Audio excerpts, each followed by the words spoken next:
All right, welcome everybody to another exciting episode of Under the Dome. I'm your host, Allen Ulrich, here with Bob Rose. 2 days before Halloween, we got some really scary stuff, eh, kids? For those of you who remember Count Floyd and SCTV, scary stuff. That Chargers game.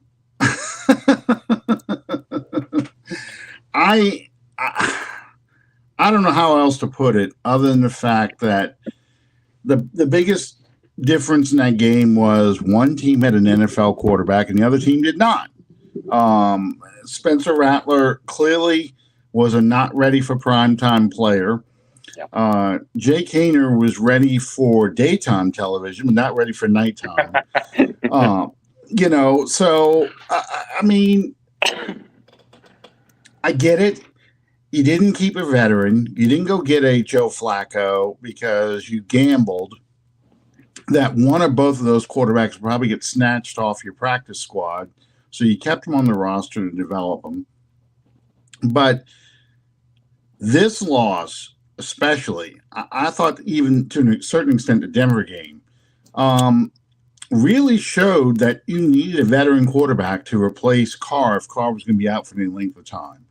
Has that been your general feeling? I mean, we'll talk about the other things that went wrong in that game, but was that your general feeling when it came to the quarterbacks? Yeah, and listen, you and I expressed concern about this position in the offseason. Derek Carr has been historically durable throughout his career. As a matter of fact, he'd only missed one scheduled start because of injury until this season. But we did highlight the potential concerns if Carr were to be injured for an extended period of time, not having a proven veteran. And you mentioned Flacco. Gardner Minshew was also available. I mean, hell, Sam Darnold. Well, Sam Darnold was snatched up pretty quickly by Minnesota. Plus, you're looking at Fool's Gold. He's still trash. Mm-hmm. But I mean, you had other veterans too. But for whatever reason, this just shows the indecisiveness of the Dennis Allen era. Rather than pick up a veteran who you knew that you could probably win a couple of games with if Carr were to go down, and therefore put yourself in a position where you have to have the rookie and the unproven second year player, compete for that final job. You just decided to take all decision out of it and not sign a veteran and just keep them both. Listen, I understand. I not only understand the decision to start Rattler against the Chargers, I supported it because I was like, okay, the kid has not had a full week of game plan preparation in his first two starts. Now you have an extra couple days after that Denver debacle. So you'd be doing him a disservice if you didn't start him. But then by starting him, it became apparent very, very quick. In fact, almost immediately, that the coaches had zero confidence in Spencer Rattler whatsoever. That was very apparent in the game plan, and it was very apparent in the play calling. So my question then is, if you didn't have confidence in him, why the hell did you start him in the first place? Again, you had an extra 3 days of preparation that if you wanted to say, okay, let's put Jay Kaner in. We've seen we've seen enough out of Spencer Rattler, at least for now, not giving up on him, but moving on from him for now. Let's see what Jake can do in this offense. But you didn't do that either. Again, indecisiveness that has plagued this team for 2+ years, 2.5 years now. Yeah. And I get it. The pickings are kind of slim, but I think Tannehill is still out there. He is. You could have brought Tannehill in. Tannehill can at least run an NFL offense. He's not incapable. There may be some translation. You probably give him an arm pad with the plays on it, but he can read defenses. He can put the ball where it needs to be. He's probably not going to be that great. In fact, he probably would stink, but he could run an NFL offense.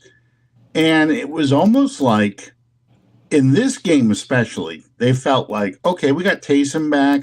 Hell, I was calling for Taysom Hill to take over at one point. So was I. But you have Taysom Hill. You thought you've got 4 of your 5 starters back on your offensive line. They probably felt that they could run the ball on the Chargers and keep him out of 3rd and 12, 2nd and 7. But what did we find out? We found out after the first possession, 3rd and 12, 2nd and 12. It didn't take the Chargers too long to figure out that you're not going to throw the ball on them. And especially the crippled receiving core. Yeah. So that to me was what was the biggest damning thing is you had no contingency plan. What happens if we can't run the football? And that's been the theme of all 6 losses. What happens when we can't run the football and we have to rely on the guy to throw the ball all game? In the Atlanta game and the Eagles game, you at least had a receiving core that you could throw to and do some stuff with. You've lost your best receiver. And I know people are screaming, Olave's our best receiver. No, he's not. Your best receiver is right now Rashid Shaheed. Yeah. He's your most dependable one. Olave is a hard tackle away from another concussion. Yeah. When he went down and went in the concussion 10, I was like, here we go again. You're a talented receiver, but man, you can't stay on the field. And Kendre Miller, another one. You get this tease. He is clearly the best running back on this team. You get this tease of, look, this guy's got burst. He's got power. He's got speed. I can see why they drafted him over Tajay Spears. I can see why they drafted him so high. But the dude can't stay healthy. He has hamstrings made of glass. So what good does he do you? He looks great. He's like a freaking Jaguar from the 60s. Great looking car, always in the shop. You can't ever drive it. It can't start. So, I mean, it's just one frustration after another. So I get it. You want to blame Dennis Allen. You want to blame Mickey Loomis for the bad picks and all these other things. But your talented players that you have can't stay on the field. And that has to be taken in consideration. And I'm not saying this to defend Allen and defend Loomis because they picked these guys. Yeah. But, it's both sides of the equation. Another coach Ben Johnson coming in here isn't going to win with Bub Memes, MVS, and whatever other receiver you can pull up the street and Jamal Williams running the football. They're just not. You need to have talented players as well as good coaches. And your talented players, especially your young players, have to play and have to perform. So that was my biggest frustration watching this damn game. Was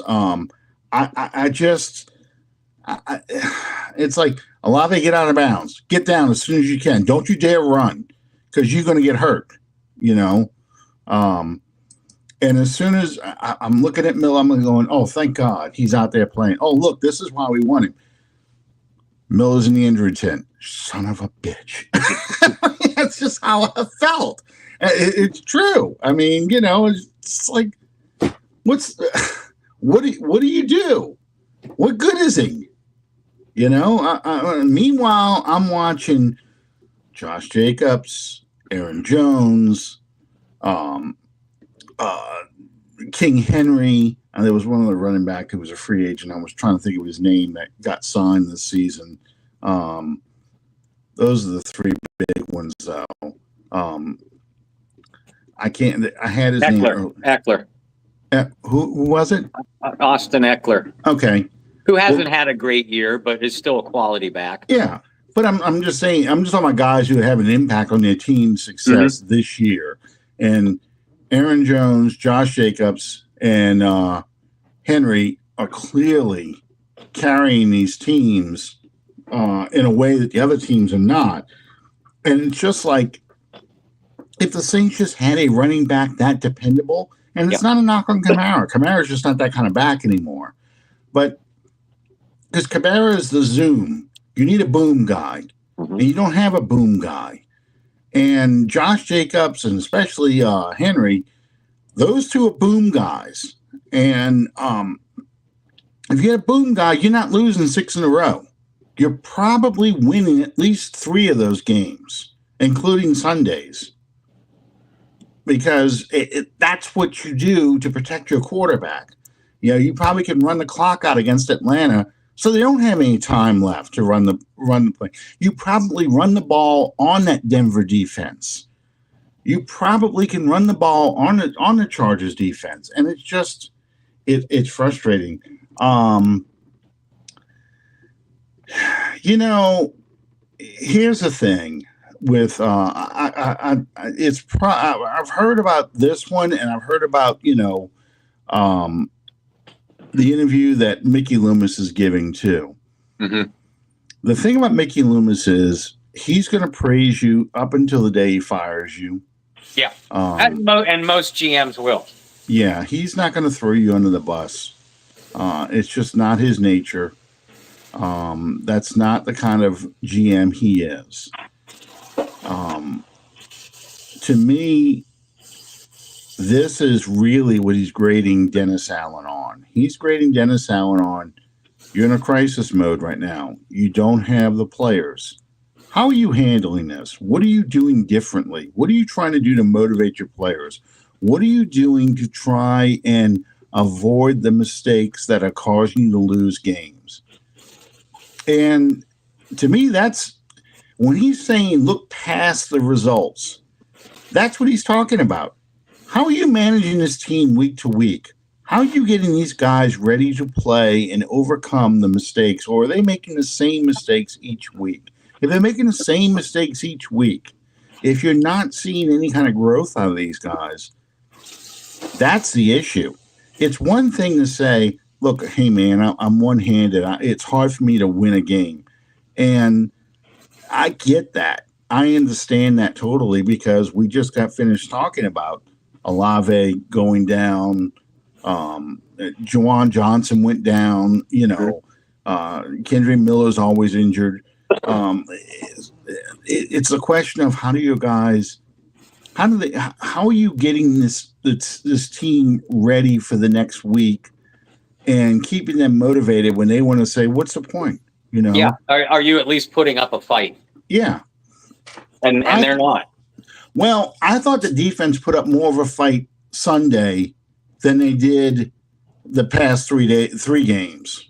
They did, but that's that's like saying saying a boxer did better because he got knocked out in the second round instead of the first. Yeah. Well, yeah.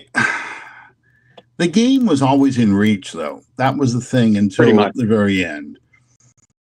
Alontae Taylor went for the big play and missed.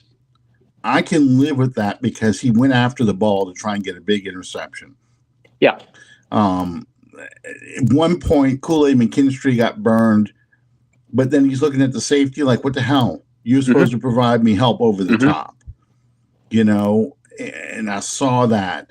I'm not talking about those plays. I am talking about being absolutely helpless against any quarterback with working legs beneath of their waist. Yeah. Zero pass rush when they needed it the most. Mm-hmm. And the tackling in the second, the tackling was better in the first half, but the tackling of any open field ball carrier in the second half, the coverage breakdowns, I'm not concerned about. I'm still high on both Alontae and Kool-Aid.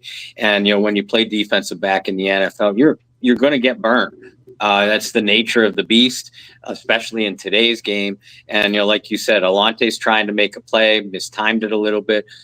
Kool-Aid was supposed to get that safety help over the top, and he lost the ball a little bit too. But, I mean, you're also being asked to play defensive back when a quarterback has 4 or 5 seconds to throw the football too. Yeah.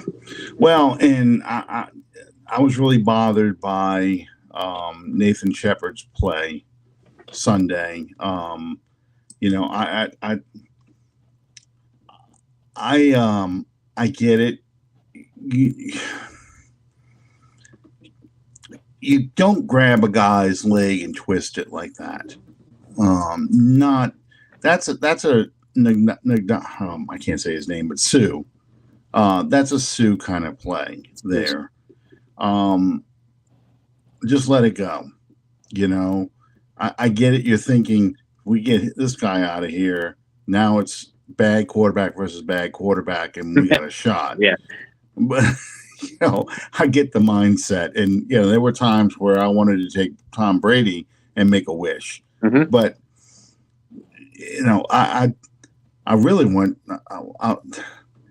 I'm sorry, I really want Harbaugh to get frustrated and want to do something insane like get rid of Justin Herbert to get his kind of quarterback in there. Yeah. You know, the thing with I wouldn't blame Rattler because he doesn't have all the starters out there. My thing with Rattler always has been he's not ready. He wasn't ready coming into the NFL. He needs at least a year, if not two, of development. So he played pretty much how I expected him to play. And that's not to sit there and say he stinks. I'm not saying that. He's clearly got talent. And he probably has some good leadership skills too. He's just not ready to play in the NFL. No, I mean he has the physical tools, but you know, you when you were on our draft coverage with us, you know, me and Brendan all echoed the same same things. You know, he had trouble reading defenses in college, and now he's going up against NFL caliber defenses. You know, much more complicated, much faster, much more talented from front to back. You know, what kind of learning curve is there going to be for this guy? And unfortunately, we didn't get a chance to haven't had a chance to find out. And as far as the Overtime podcast, and Alan and I have responded to all kinds of individual comments on Facebook and Twitter. It's short-sighted. You know, some of you guys, some of these people out there want to blame one or two people every single week. Oh, it's all Dennis Allen's fault. Oh, it's all Mickey Loomis's fault. Oh, it's all Spencer Rattler's fault. Oh, it's all Derek Carr's fault. Guys, this is a team effort in futility. You know, we're talking about the defense now. You know, before that, we were talking about the offense. Some of you want to blame it on injuries. Others want to blame it on lack of depth, poor drafting. It's all of the above. Yeah, this is a bad football team, and you know, anybody reaching for positives, you're kind of grasping for straws at this point. Well, and it's a bad football team because it was wafer thin to begin with. You're relying on a very old core. We've already talked about your young players, the ones that you need to step up and take the place. They're getting injured, and they're struggling to stay on the field. So, you know, it's like, where do you go from here? Well, you end up with a guy off the street as your center. You know, you end up with Lucas Patrick at left guard. You end up with you're struggling to find players to play in your defense. Meanwhile, high draft picks that you've made are having little to no impact in the game. And I'm looking at Brian Brzee to an extent. You know, he's clearly in a sophomore slump. Peyton Turner played more in this game than I've seen in a lot of games, and he's a non-factor. He really is. I see none of the explosion, none of the size that you need at the position. You know, go down the list. Foskey can't even get on the field except on special teams. You know, he offers you nothing. He never comes in as a defensive end or a pass rusher on obvious passing downs because he's such a liability. Yeah, Saldiveri was the first. You traded multiple picks to draft Saldiveri with the first pick on day 3. He was injured this past week, but he's been an absolute liability on the field. Jordan Howden, another day 3 pick. But you and I have hit this too. When when you're struggling with your salary cap, when you're up against the wall with your salary cap, you need to have a good draft in the middle rounds. And now we're talking about middle round picks, Saldivari, Howden, that when they are out there, it's clear that they have no business being on an NFL team. Again, paper thin depth, like you said. Yeah, so it's a combination of two things going on. So in next year's not going to get any better, and that's the bad news. Even if you get rid of Dennis Allen, and let's say you have a good class. I'm not talking 2017 class. I'm just talking a reasonable NFL draft where you probably hit your first 3 rounds. So that's 3 players. What are those players going to be? What positions are they going to be, and what kind of impact are they going to have? Well, we already know that rookie tight ends taken in the first round generally don't have a big impact. It takes a few years for them to develop. So you're probably looking at maybe an offensive lineman, maybe a defensive end. I know fans are screaming, not another one. We can't get another. Well, you need one because the guys you drafted before stink. It's you can't go out there and say, okay, we're going to go get the running back from Boise State, but we're not going to improve the offensive line. You got to improve those guys. You're going to have to replace Lucas Patrick with a guard, a starting caliber guard. You need a defensive end, somebody who can rush the passer. Mike Detillier says you need 2 guys on your team. Number one, a guy who's going to put points on the board, and it's generally the quarterback. Going to put lots of points on the board. And number 2, you need a guy who's going to put that guy who puts all the points on the board on his butt. So that's a defensive end, a pass rusher. So I don't recommend drafting a quarterback in this draft class simply because I don't think this draft class is going to be very good. No. Shadir Sanders is probably going to be the number 1 overall pick because of the height machine. So guess what? Your consolation prize is you're going to the Jets or the Browns. So the number 2 overall pick probably is going to be that running back from Boise State. So now you're looking at, okay, where's my defensive end? Because that's probably what's going to be the highest pick right there. A new coach can come up with a scheme and might be able to motivate players, but you're still going to have these players now a year older. You still have the same talent holes on this team because you're trying to fix the salary cap. So you're not coming in and spending a lot of money. I'm gonna bring this up. I'm gonna go ahead and put this up here. I like what's happened with Trevor Penning. Yes. I am very happy. It was clearly the coaching. And I always felt when people kept saying, put him at guard, I'm like, no, put him at right tackle. That's probably where he belongs, is right tackle, not a left tackle. That's not a bad thing because if you watched, at least in the first quarter, they were running on the right side. They were running behind Penning and they're running behind Ruiz. And that's their strength. When you get McCoy out there, and then you're going to start running the screen plays, which they have not been able to run the screens at all. But, that's a strength for them, and I'm very happy with Penning. And Fuaga, I think, is going to be a very, very good player. Yeah, he had an awful outing against the Chargers, and was exposed. But I think that's going to be more of an exception than the rule. Yeah, because even Willie Roaf got beat up a bunch. Yeah, in his rookie year, and whenever he went up against Chuck Smith of the Atlanta Falcons. Don't ask me why. I have that is one of the internal mysteries of life.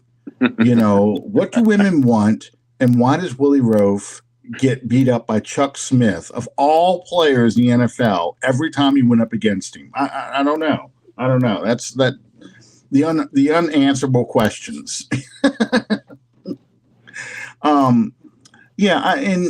Wasn't there trash in it? But I don't mean to make it sound like the Saints cupboard is bare. It's not. No NFL team's cupboard is bare except for maybe the Jets, and that's they still have a couple players in there, but the Raiders are another one. Maybe their cupboard's pretty damn bare. But yeah, and Carolina, who we're going to play this week, they just traded their best receiver again. Yep. In fact, I went on a rant about 2 hours ago because I'm reading stuff on Twitter, and Bob, I promise I'm going to give you chances to talk now because I've just been talking my butt off. But, Carolina is doing everything that the Saints fans claim they want the Saints to do. Right. They've had fire sales. They traded up for the number 1 overall pick so they could take their quarterback of the future. They fired their coaches. They fired GMs. They're still doing fire sales, and they stink. They are the worst team in the NFL. The Saints, who have lost 6 straight, are a 7-point favorite on the road because that's how lowly they think of the Carolina Panthers. So Carolina should be the warning. This is how you do not do a rebuild. Give me your impression of what you think of the Carolina Panthers. Oh God! I mean, this is a trash franchise from top to bottom, right now, and it starts at ownership. Oh yeah, and we talked about them in the off season, as well when we did our NFC South preview. Neither one of us had any worry about the Panthers at all because of the way this organization is run. And like you said, yes, there are 2 bad football teams that are going to be squaring off in Bank of America Stadium. But what's interesting about it is that they are 2 franchises on opposite ends of the spectrum as far as the way they run things. Carolina runs things very impetuously or impulsively, impulsively, without direction, without thinking, hit reset over and over and over again, and maybe you get it right. Well, I mean, you're hitting reset before you even get a chance to see how your last reset is even going to work. Mm-hmm. Meanwhile, on the other side of the spectrum, you have the Saints who do absolutely nothing. And I think that that obviously, and I get why that infuriates fans too. They're the two. They're the 2 opposite ends of the insanity rope. That's what I find intriguing about this matchup. But yeah, I mean, you look at the Panthers, and I'm not surprised they traded Deontay Johnson. But what's hilarious is, remember, they traded their best cornerback, and Dane Jackson, to the Pittsburgh Steelers. And I love J.C. Horn, but Dane Jackson is, at this point in their careers, Dane is the far better cornerback of the 2. They traded their best cornerback to get a receiver for your number 1 overall draft choice. You benched your number 1 overall draft choice 2 games into the season, and then 7 games into the season, you trade that best wide receiver for, drumroll please, a 5th round pick. Yeah. And not even a 5th round pick straight up. You had to send the Ravens that receiver and a 6th round pick to get a 5th round pick in return. And you look at where the Ravens are probably going to be picking. It's going to be at the back probably 3rd of the draft. And the Panthers are almost certainly going to be picking in the top 5 of the draft. So, the difference between that 5th and 6th round pick is probably about 5-10 selections at the most. Mm-hmm. Again, this is a franchise that absolutely does not know what they're doing. And like them or hate them, the Saints front office, folks, at least that front office has shown, current coach aside, at least that front office has shown, okay, this is what we want to do. We want to get a big athletic defensive end. We want to get a pocket passer. We want to invest in the offensive line, and say what you will about the offensive line, but they have, when the starting lineup is out there, they have 4 first-round draft choices and a second-round draft choice. So, I mean, you can't say that they haven't we needed a pass rusher, so we'll go out and sign Chase Young. We built our cornerback unit. You guys want veteran leadership, and to kowtow to the LSU fans, we brought in Tyrann Mathieu. So, I mean, whether you agree with it or not, they've had a direction. They've just swung and missed a lot. Yeah. And then again, you look at the opposite side of the Panthers, the Jets, the Browns, the Raiders. These are franchises with perpetually zero direction whatsoever. Well, and that's the thing too. You're talking about what they're getting in return for these picks, for these players. They traded Brian Burns, their best pass rusher, earlier this season. They got a day 3 pick for him. Mm-hmm. They traded their best cornerback for what, a fourth or a third? I don't remember what they traded him for, but it wasn't worth nearly what you should get for it. Can you imagine what Saints fans would do if you traded Marshawn Lattimore for a 5th rounder? Right. Or you traded, just go down the list. You start picking some of these guys. You trade McCoy, for example, for a day 3 pick. I mean, people would be outraged. You're losing value for that. When they traded Brandon Cooks, they got a 1st round for him. Mm-hmm. It was a lower 1st round pick, but you still got a 1st. Yep. So that gave you the ammunition you needed to make 2 picks in the 1st round. Yep. When you traded Jimmy Graham, you got a Pro Bowl center and a 1st. Yes, exactly. I know people are like, oh, look what you got for Chauncey Gardner-Johnson. Okay, yeah, you didn't get that much for him, but the guy's been on 3 teams in 2 years. He's a good player, but not an elite player. Yep.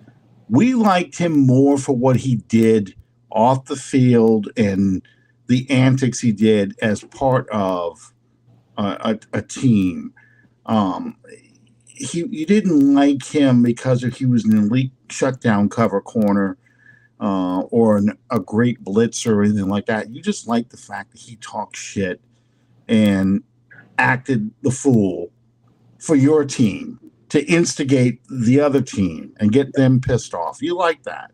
But you really didn't, you didn't have – he's not a Marshawn Lattimore. He's not even an Alontae Taylor or I think Alontae Taylor is a much better cornerback than Chauncey Gardner-Johnson. Oh, yeah. And, yeah, you probably should have played him at safety already. You should have moved him to safety. But I don't think he was that much of an upgrade to Tyrann Mathieu at his age. I don't think he gives you what you really want. I think he is a nickel corner safety hybrid who talks shit, and it looks great for your team. Mm-hmm. So, that trade didn't bother me. Plus, the Saints had to make that move because he was becoming disruptive. Yeah, he talked his way out of town, which obviously drove down his trade value also. Yeah, and you saw it when he went to Philadelphia. He talked shit about New Orleans. He goes from Philadelphia to Detroit. He talks shit about Philadelphia, which is ironic because when he's back there. Yeah. Because then he talked shit about Detroit when he left Detroit. And Detroit fans had about enough of him anyway because he was a liability in the playoff games they were playing. Mm-hmm. So, then this isn't just designed just to run down Chauncey Gardner-Johnson. It's just saying that sometimes you have to the Saints will take trade value because this is all they know they're going to get for him. Yeah. But most of the time they make pretty good deals. They just haven't done that recently. The Penny and Olave trade, they got fleeced on that because those guys didn't turn out to be Michael Thomas and Willie Roaf. If they turned out to be Michael Thomas and Willie Roaf, we wouldn't care that we gave up that much for them. But they're not to those kind of levels. And when you trade so many picks for those 2 guys, that's what comes, and then you're not good afterwards. That's what comes back to haunt a team. Yep. So Dennis Allen, and this goes to what Hemisphere was talking about earlier. Dennis Allen is trying to beat the drum, make it sound like, hey, we're going to get this right. We're going to fix this. It's just a matter of reteaching and everything else. You know the story. All too well. You and I are both in agreement, I think, that this is Dennis Allen's final game, or not final game, but final season. Mm-hmm. And the Saints aren't going to fire him, even if he loses to Carolina on Sunday. Mm-hmm. Loomis is going to give him 17 chances because he's entitled to 17 chances in his mindset. Plus, it doesn't do you any good to fire a guy, other than the fact that you know he won't be back, because the Jets haven't won a game since they fired Robert Saleh. And they, if anything, they've looked worse since they fired him. So I guess my question for you is this. Is there any way Allen first can save his job? And secondly, if Allen is to go, is it do you clean house? Or is it Loomis gets to pick a new head coach and maybe keeps a couple of assistants? So the first question, is there any way Allen can save his job? Yeah. In my mind, if I'm doing the hiring and firing, he has to make the playoffs. Which means right. Which means the Saints are simply one of, if not the best NFL team down the back half of the season. Outside of that, because again, if I'm doing the hiring and firing, Dennis Allen's gone within 24 hours after the Broncos game. I get that rarely, that making an in-season coaching move rarely changes the fortunes of your team. But my logic is this, and I wrote about this. If the head coach refuses to hold players accountable for poor performance on the field, and he hasn't, then it's the front office's job to hold the coaches accountable for their poor performance. And that's the logic that I make in making the in-season move. But again, like you said, and I agree, it's very clear that even if the Saints lose to Carolina, they're not going to do it, folks. Sorry, Dennis Allen's your coach for the rest of this season. So, assuming that the Saints don't make the playoffs, and I fire Dennis Allen within an hour after that season finale, I'm leaning strongly towards making a clean sweep. But there's some things that I like about this offensive staff. Yeah. You mentioned the offensive line coaches. Clint Kubiak, and he's been getting, for all you people who wanted to anoint him for godhood after those first two games are now saying, he's just like Pete Carmichael and blah, blah, blah. Guys, he's somewhere in between. He's a very young coach who is only getting his second opportunity to be a play caller. I know the success that they had together in San Francisco, but that's Shanahan's offense. Shanahan was doing the play calling.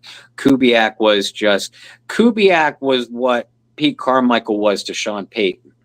That's the only fair comparison to make between Clint Kubiak and Pete Carmichael. The play calling, the style, the philosophy is completely different. So I don't. And just to be fair, too, the 49ers aren't winning either. They're going through a lot of injuries. Right. And they got to beat up on the Cowboys just like we did. But they're going through a lot of injuries, and they're not really winning either. So it's – and, for Kevin O'Connell, who everybody else was anointing as a great coach, Sam Darnold, who you said is trash, he's getting exposed. You're seeing as the season's going on and they're getting film on Sam Darnold and what Sam Darnold struggles with, teams are starting to figure out how to beat that guy. Yeah. And how to beat this offense. Not being able to run the football effectively and trying to get the ball to Justin Jefferson and Addison is hurting the Vikings too. So I'm with you too. I like Kubiak. I think he's got some good things, but if you can't run the football and you're playing a rookie quarterback, Anna, and you're limited on your receivers, you have no George Kittle at tight end or what was that guy's name that went over to Detroit from Minnesota? T.J. Hawkinson. Yeah. Hawkinson, yeah. You don't even have a guy at his level. You've got a converted wide receiver as your leading tight end and a blocking guy. You're really limited in what you can do offensively. Mm-hmm. And again, I see a lot of what Kubiak was doing with the Saints when we had everybody on the field. I see a lot of teams doing the same damn thing. Yeah. The bubble screens, the quick flare passes to the outside, that kind of stuff, the naked bootlegs, the outside zone run, all those things. So, for those of you who are saying, Ben Johnson, that's got to be the guy. It's got to be Ben Johnson. Ben Johnson's helped out a lot like Pete Carmichael did because he's got really, really good offensive weapons and a really, really good offensive line. And that comes from drafting in the top 10 for about a decade or more. Yeah. Including going 0-16. Mm-hmm. I know that was 2008, but still, the Lions have been picking at the top of the draft for a lot of years. Yeah. So, yeah, I mean, if I'm doing the hiring and firing, I certainly consider keeping Kubiak, keeping Denton. I love Michael Hodges, the linebacker coach. But I'm going to those guys and I'm saying, okay, first and foremost, we'll give you an interview. You're not going to get it, but we'll give you an interview. And you're certainly free to seek employment elsewhere. But I'm not necessarily closing the door on those guys. It would depend on who my head coach hire is, because, obviously, and I'm a strong believer in this because of my own personal experiences as a coach. When you bring a coach in, that coach should have the freedom to choose their own assistants. Now that might be part, if you want to keep Denton, if you want to keep Kubiak, if you want to keep Hodges, that might be part of what your considerations are for your next hire, because you're going to ask these guys when you interview a Ben Johnson, hey, who are you going to want as your offensive coordinator? What's your short list of offensive coordinator names? What's your short list of defensive coordinator or defensive assistant names? That kind of thing. So I wouldn't close the door on those guys, but I certainly wouldn't. And I love Reese too, Darren Reese too. I'd certainly interview him, to give him an interview, and I'll allow him to keep the door open for him returning. But I wouldn't plan on bringing back any of these assistants as incumbents. Because I've said this all along, to the people, that have been saying, fire Dennis Allen and promote this guy and promote that guy. Why would you want to promote the guy from the same staff who has given you that, not Kubiak because he's in his first year, but from the same staff who's failed you for the last 2.5 years? Tell me the logic in that. Yeah. And it's all about keeping guys they like. They just don't like the head guy. Right.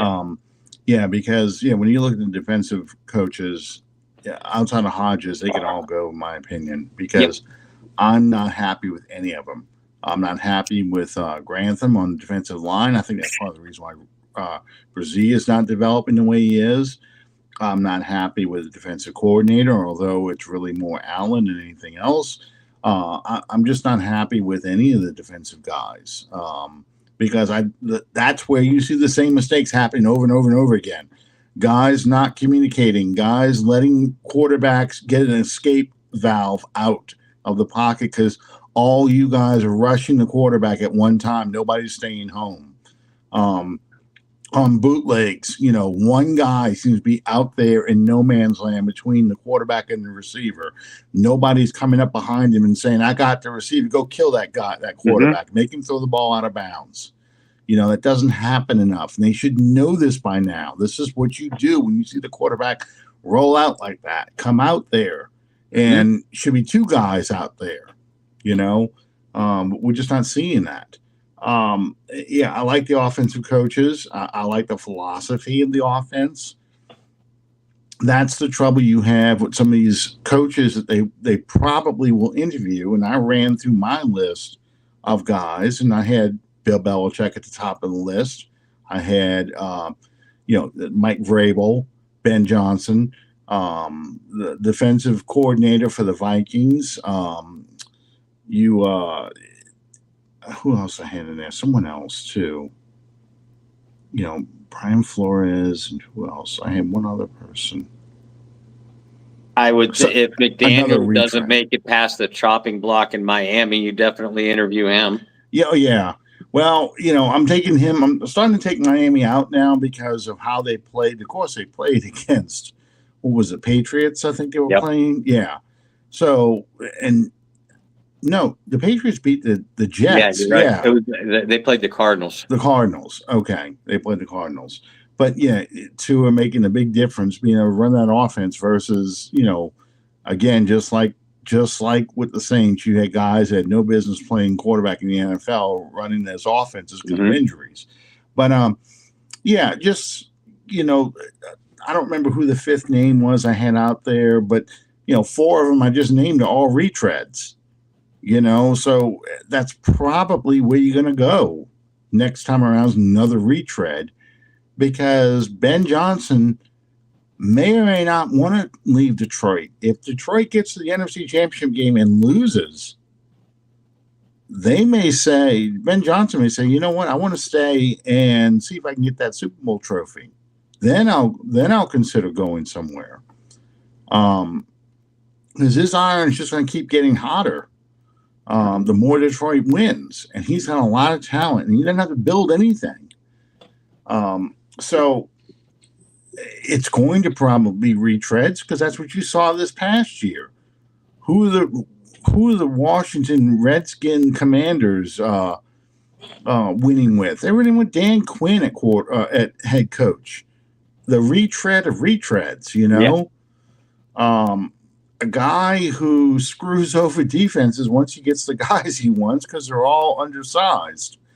That's Dallas's problem right now. So yeah. Oh, speaking of which, we don't really talk that much about other teams, but did you watch that Hail Mary play against Washington? Washington against Chicago. Yes, I did. I didn't watch it live, but I've seen replays from a couple different angles.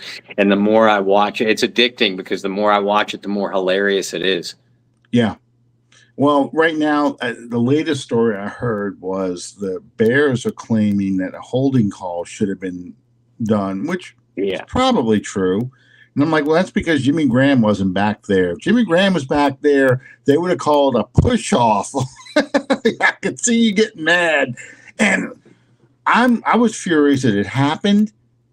And I'm even more furious that I lost one of the greatest memes that could have been, because Harbaugh threw his sheet up in the air like, what the hell? After it was over with, I'm like, that would have been a great meme that we didn't get to use because of that. But yeah, the holding call, the cornerback talking shit with the fans while the play is going on. Yeah. And the Chicago fans didn't go, turn the fuck around, And of course, he's the guy, if I remember right, he's the guy who actually tips the ball up in the air. He did. Yeah. So you've done a double whammy, and I had flashbacks to Big Ben, because that's exactly what happened in Big Ben. Not quite the same way, but the ball getting knocked up in the air and little Alfred Jackson just picking it up and running in the end zone because everybody's around where the ball was going to be. And those of you who watch NFL primetime like I did in the 80s and the 90s, you could hear Tom Jackson go, what did you do with a Hail Mary? Knock it down. Yes. And nobody knocked it down. They knocked it straight up in the air, which is the worst thing you can do. Knock it down.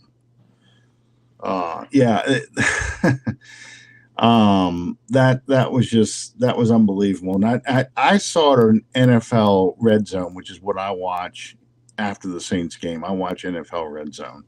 My dad and my dad and my son were in the other room watching the end of the game in my dad's room, and they just couldn't believe it. It was like, oh, look at this. Oh my God. Because my dad's a big LSU fan. So, he of course loved Jalen Daniels making that play. So, But I watched a lot. I watched the early games on Sunday, waiting for the Saints game to come on. And it was another comedy of errors. And I'm watching these guys going, I don't want that guy coaching my team. I don't want that guy coaching my Right. team. God, this is a horrible game. God, this is a terrible. I mean, Atlanta and Tampa, I don't know who was going to make more mistakes in that game, honestly. It just ended up Atlanta just was able to make plays happen.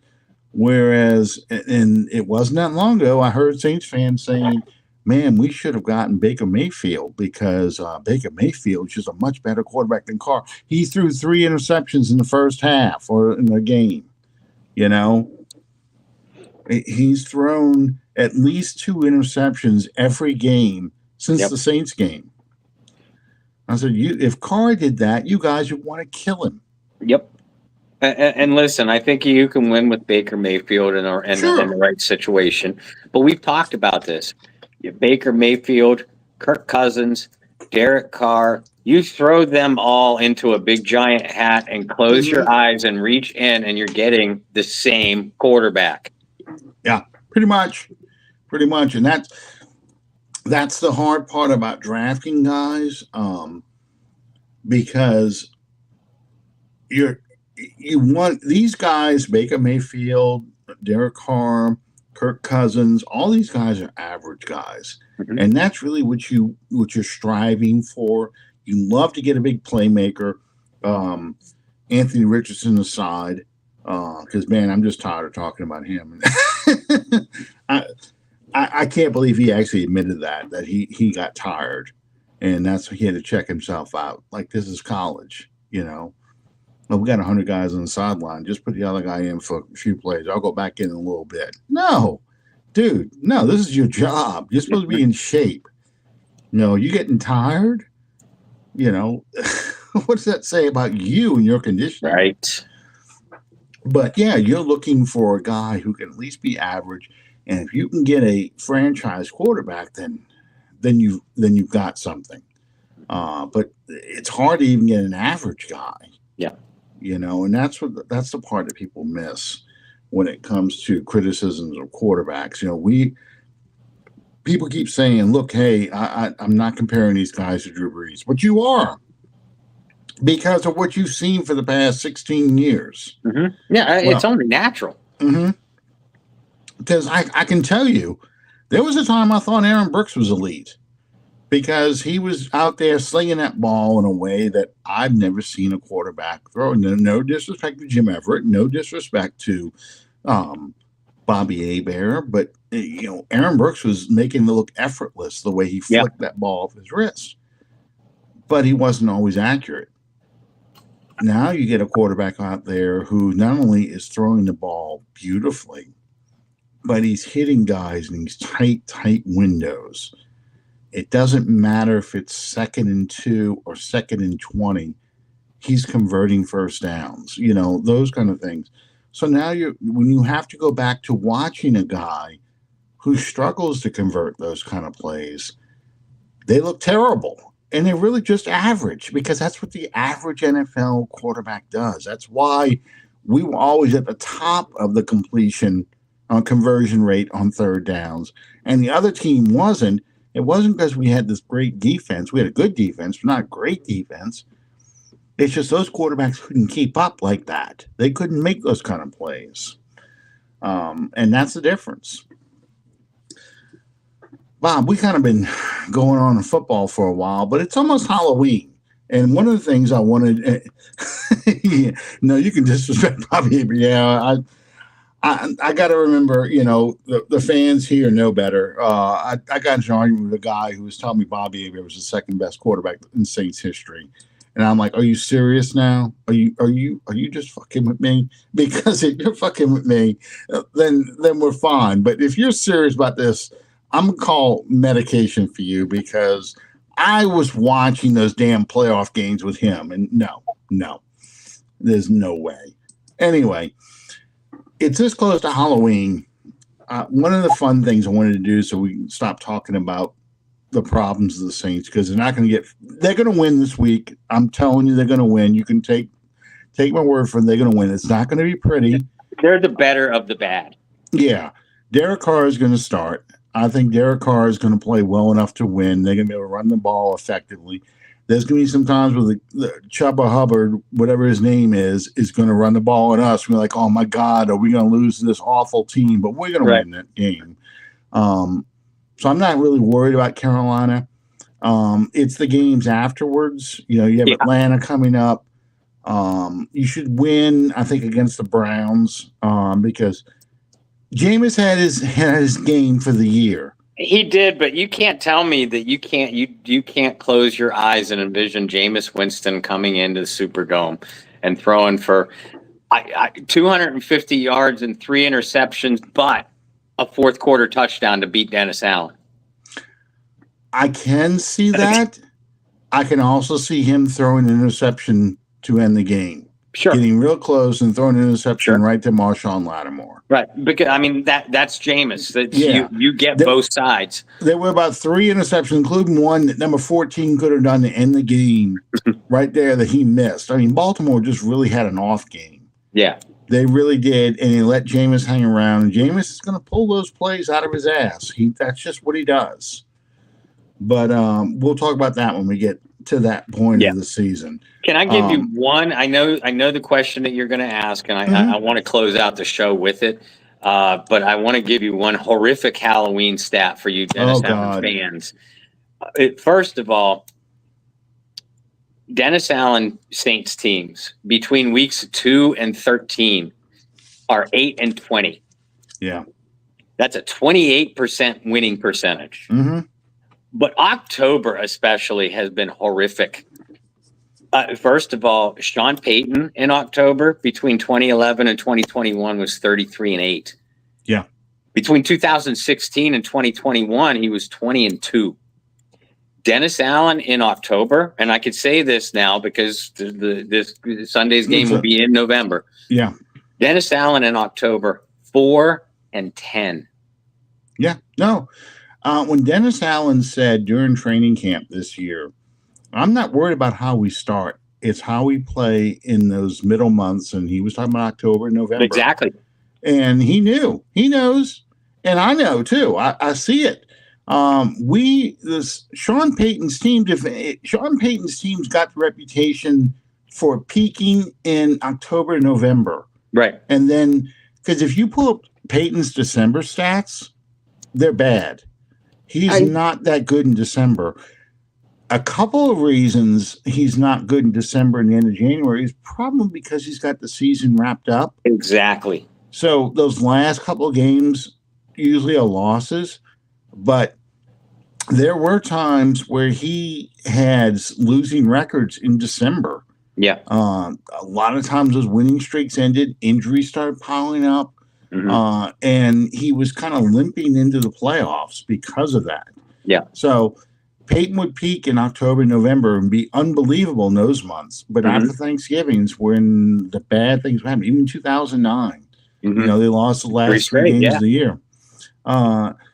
That's not to diminish Peyton's accomplishments. It's just that it's the opposite. Dennis Allen's the exact opposite. Dennis Allen loses in October and November. And literally rallies in December. Those Sean Payton teams, what they did, and you just said it, they put a stranglehold, if not on the division, then at least on a playoff berth through October and November. Yep. Dennis Allen teams were turning the calendar into November. They already need a lot of outside help just to get back in the race, let alone position, good positioning. And that tells you the difference between the two coaches right there. Absolutely. No, and that stat doesn't surprise me at all. October's been terrible for him. Always has been. And this will be his final year, I think, as a head coach, and it's going to be bad again. And that'll be his legacy. He wins early and he wins late, but it's the middle of the season that he loses, and it costs you the season. That prevents you from going to the playoffs, even though he has 7 or more wins. And he'll probably, I'm going to jinx myself here, but he probably comes in and wins.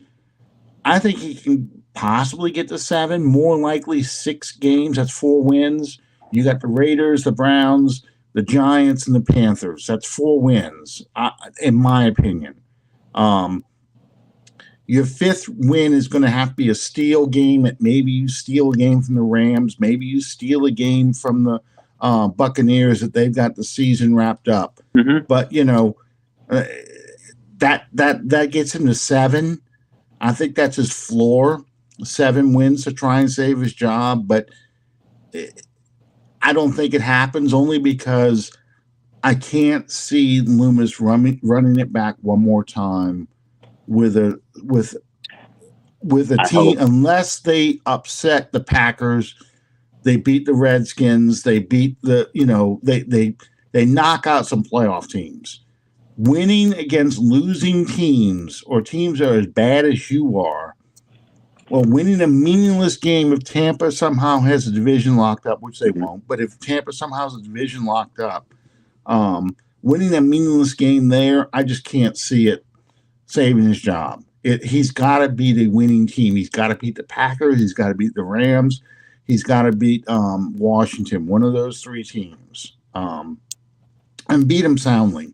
And I just don't see that happening, especially the Packers at Lambeau Field. Yeah, on a Monday night. Yeah, on a Monday night in December. Yeah. But where I was going with this before was, Halloween in mind. Your scariest or your favorite horror film? I'm not a big horror film, but there's a few films I like. First, I know it ended badly because they should have put a wrap on things well before the end, well before they did. The Halloween series, obviously, you got to start there, with Michael Myers. But probably my favorite's horror movie.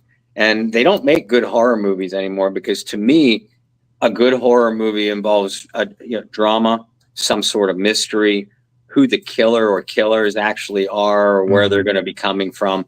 That's why I like the Scream movies. And too many lazy movie filmmakers now just make blood and gore. So that doesn't get to me. So I'm a Stephen King guy. Okay. Pet Sematary is probably my favorite. Because that's the original. That scene where Gage, the little boy, and not Rachel, but her sister, the one that died, the one that was all twisted up, when she was running at Rachel. I have the hairs on my arm are standing up talking about it now. When she was running at Rachel from across the room towards the end of the movie, I still have nightmares about that. Because I watched it in the movie theater with a girlfriend at the time, and we got there a little bit late, so the only seats there were in the front row. Ooh. And back in those days, the front row, you got your neck tilted. The screen was right on top of you. There's been the Ring. I wasn't a big fan of the movie itself, but at the end, when the girl crawled out of the TV and then shot across anything where something like crawls or skitters, just kind of sends shudders up me. But I'm a big horror movie guy. Well, I'm not. My brother is. I can see that. I used to make fun of my brother because he used to get a magazine called Fangoria, and it was all special effects. It was a magazine dedicated to special effects, and mostly was horror films. And I said, Danny, this magazine is so offensive. They have to ship it in a black bag, like a porno mag, because people are going to see this cover and go, oh, it's disgusting. But my brother would just love these things. He'd just look at them, he'd watch horror films and stuff. But I was always more of a psychological guy. I like the psychological thrillers, Psycho, Rear Window, Vertigo, the Alfred Hitchcock films. I enjoyed those. Oh, yeah. I watched the old Hammer films, Frankenstein, Dracula. In fact, I just watched Dracula the other night, and I was like, God, audiences today would not get this because there's no music. The dialogue is very stilted. It's 1931, Bela Lugosi, 1931, and the psychological aspects behind it, kind of lost. And I did enjoy Wes Craven's Dracula. I think that's the one with Gary Oldman in it. I enjoyed that one more because that got more into the erotica aspect, which is missing from the Bela Lugosi film. But Bela Lugosi plays a good Dracula. Oh, yeah. But if I had to pick some of my favorite films, Halloween, the original Halloween's a good one. I never was into the slasher films or like movies like Saw and things like that. That's just being gross, just to be gross. Yeah. And that doesn't appeal to me. The Saw storylines, where they recapped everything right at the end. I watched Saw because I lived for those. I could do without the gore though. Mm-hmm. But you mentioned Stephen King, Salem's Lot from 1979 with David Soul. That was a good one.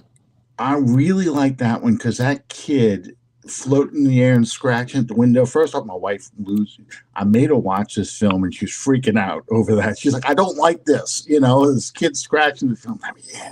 Let me in the Dracula, the vampire.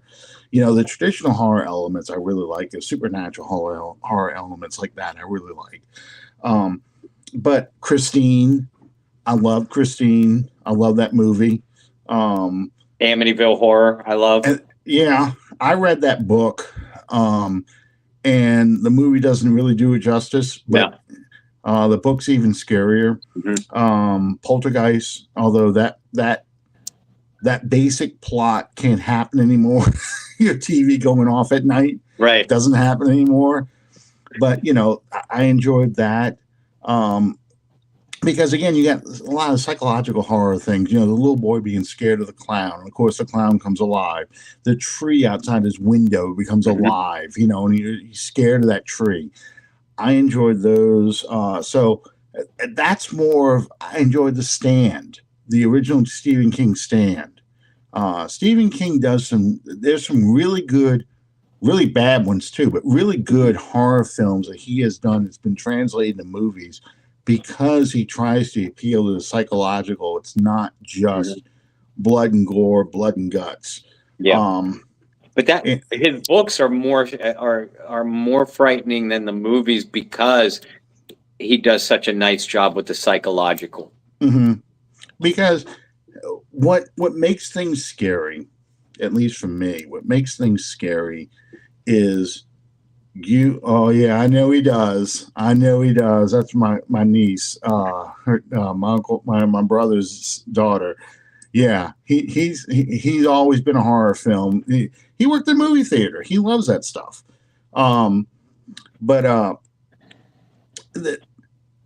It's the primal fears. What are the fears that drive you as a person? What are you most afraid of? Are you afraid of heights? Are you afraid of enclosed spaces? Are you afraid of insects? Are you afraid of the dark? That kind of stuff. That's the stuff that makes you feel insecure. Something can grab you in the dark. Like you were talking about skittering or things lunging out at you. Something that's what scares you in those things. Yep. And sometimes I feel like less is more. Okay. Let your imagination. Why was The Thing so popular? Well, part of made The Thing so popular. I'm talking about the one with Kurt Russell in it. What made that so popular with people was because it focused on the people. You really didn't see the creature. You saw what it did, but you really didn't see the creature. It was really more of how these people are reacting to this situation where you're trapped in a room and there's a thing hunting you. That's what made it scary. Jaws, great example. Didn't see the shark until the last third of the movie. The rest of it was from the shark's point of view. The attacks were from the shark's point of view. The only thing you got an indication of is the sound, the music, and then somebody getting yanked. That woman in the beginning of the film. I mean, my God, every time I watch it, I'm like, I never get in that water at night. Fuck that. I'm never doing that. That's what scares you because your imagination can make the monster worse than it really is. Mm-hmm. When the shark when the shark beaches itself on the boat to kill Captain Gwent, you're like, okay, that's a rubber shark. I can see it's a rubber shark. But prior to that, it's just a shadow. It's a thing that's out in that water. Mm-hmm. So the horror of what is out there is what scares you. Yeah. And that's what I always enjoyed about horror films. Anyway, I was curious what y'all's were. I'm kind of revealing my age when I watch a lot of old films, but Same. What you know? What we talk about the old films, and they're best known, obviously, for a comedy routine. But I thought they made some great scary movies. Abbott and Costello. I'm serious. I mean, Abbott and Costello. The Jekyll and Hyde one. Was my favorite. I think it's the one where they meet Frankenstein, where all of them were in it. Bela Lugosi, Frankenstein, Wolfman, and Dracula were in it. Abbott and Costello meet the Mummy. Those were. I mean, they had Abbott and Costello were a comedy duo, but those were genuinely considered horror movies at the time as well. Oh yeah. And I would be remiss without mentioning her. One of my young crushes when I was a kid, Terry Garr passed away today at 79 years old. Oh yeah. She was suffering from MS. She was I mean, that's not what killed her, but that was one of her health issues she had. But she, when we're talking about horror films and black and white films, I think of Young Frankenstein immediately, and what a babe she was in that. Yeah. But and as I wrote on both Twitter and on Facebook about it, she was one of those. She played the ditzy blonde, but at the same time, she brightened up everything because she wasn't dumb. She was actually a very good character who was a bit neurotic, and that's what made her more real for us. Because I'm thinking about in Tootsie, she was in that movie. She was in Oh God. She played John Denver's wife in Oh God. Yep. She was in Close Encounters of the Third Kind. She plays Richard Dreyfuss's wife in that one. In both cases, she's dealing with a spouse who she thinks is nuts or is having a breakdown. And she handles it very, very well because, she wants to believe. She wants to be the supportive spouse, but it just sounds so crazy to her. One guy's claiming you talk to God in the shower. Another guy is trying to build a mountain in the middle of the living room. And, she's just like, he's nuts. He's lost his mind. So Terry Garr passing away, and then of course Young Frankenstein is probably that movie, Airplane, and Monty Python and the Holy Grail are three of my most quoted movies of all the movies I've ever watched. I can always find an excuse to throw in a line from one of those three movies. Yesterday the fog was so thick, so the first thing in my mind, the fog's getting thicker, and Leon is getting larger. I'm like that with the Naked Gun. Oh yeah, Naked Gun. Every time the Star Spangled Banner comes on, think about the Naked Gun. Yeah. Reggie Jackson passes away, and we're like, no, the Queen passed away first. The Queen passes away, and we're like, does anybody know where Reggie Jackson is? Yep. Or it's Enrique Palazzo. Oh, my son loves the Naked Gun films. He loves Airplane. He loves Top Secret. All those films they did.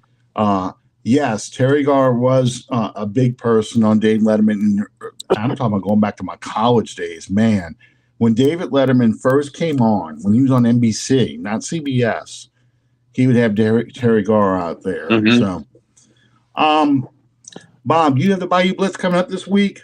We do. We're going tomorrow night, 8 Central Time, and I can't wait for this one. We're gonna have Courtney Roby on. First chance I've ever had a chance to talk to him. As you know, Brendan and I have been promoting the Go Black and Gold celebrity cruise event. Run through Shireen DeWalt, and Courtney is one of the members, one of the former Saints that are part of this.